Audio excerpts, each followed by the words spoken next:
The Collector's Curse. In the heart of an ancient, desolate forest, there stood a mansion that no one dared approach. Locals called it the Collector's Keep. Its owner, Elias Thorne, was a reclusive and enigmatic man who had amassed wealth beyond imagination. His vaults brimmed with gold, rare jewels, and priceless artifacts from across the globe. Yet, despite his riches, Elias was consumed by an unshakable fear, the fear of losing what he had. One stormy night, as rain lashed against the mansion's stained-glass windows, a visitor arrived. She was a frail, elderly woman cloaked in tattered robes. Her voice was soft but carried an otherworldly weight. "You have everything," she said, "but your wealth is hollow. True wealth is not found in what we keep, but in what we give." Elias sneered. "Spare me your riddles, hag. I have no interest in charity." The woman's eyes darkened, and she whispered, "Then your treasures will become your torment." Before Elias could respond, she vanished, leaving only the faint scent of decay. That night, Elias's dreams were plagued by visions of his treasures twisting and writhing like living things. When he awoke, the air in his vaults was heavy and fetid. His prized artifacts had begun to change. The golden statuettes sprouted grasping fingers. Jeweled necklaces pulsed as though they had veins. Paintings he adored now depicted screaming faces trapped within. At first, Elias dismissed it as exhaustion or some elaborate hallucination, but the horrors only grew worse. The treasures began to move on their own, dragging themselves across the floors. One night, as he tried to sleep, he felt cold, bony hands clutching his ankles.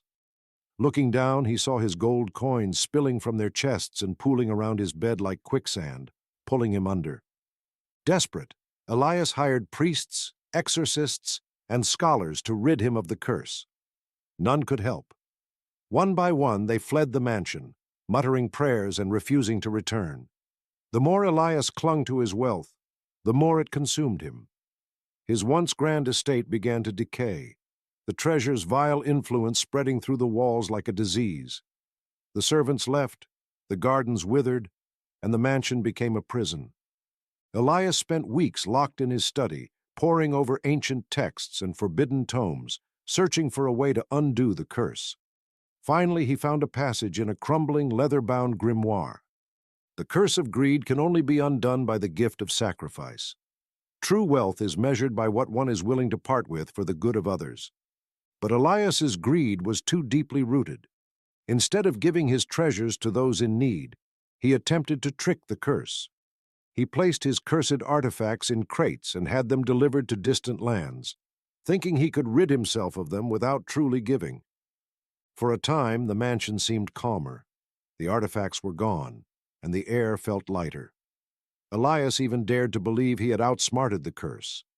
But then, one by one, the treasures returned. They appeared in his vaults, tarnished and blood-stained, whispering in voices that chilled him to his core. "You cannot escape us." The curse grew stronger.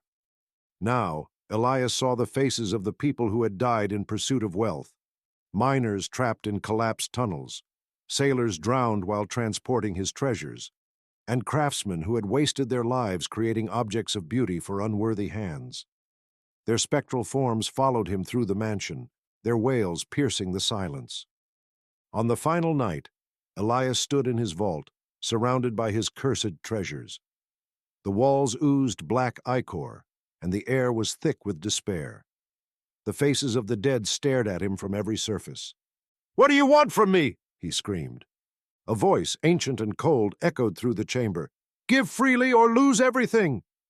With trembling hands, Elias gathered his treasures and staggered into the village at the edge of the forest.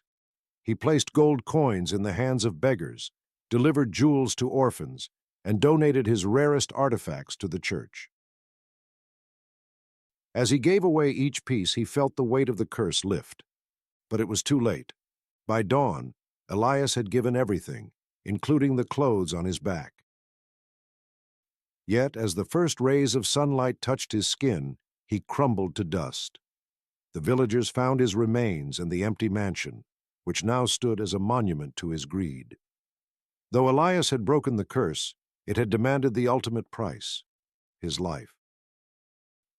In the years that followed, The mansion became a sanctuary for the needy, its cursed treasures now blessings in the hands of those who had nothing.